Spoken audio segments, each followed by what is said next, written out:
નમસ્કાર, સમય news YouTube ચેનલમાં તમારું સ્વાગત છે. વિકાસના નામે દેવાળું કરીને ઘી પીતી ગુજરાતના પાલિકાની તિજોરી ખાલી થઈ, કર્મચારીઓ ચૂકવવાના પૈસા પણ નથી.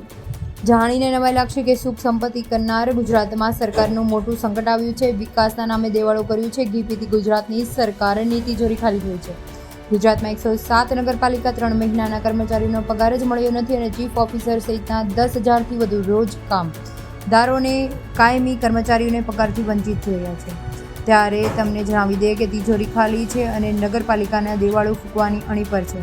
નગરપાલિકા લાખોનું લાઇટ બિલ ન ચૂકવી શકતા અંધારપટ છવાઈ ગયો છે અને હવે ગુજરાતમાં નાગરિકોને કર્મચારીઓને ચૂકવવાના પૈસા જ પણ નથી.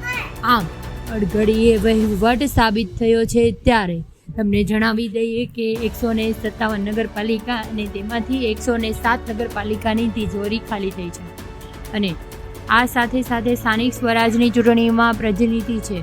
તમને જો મારો આ વિડીયો પસંદ આવ્યો હોય તો સબસ્ક્રાઇબ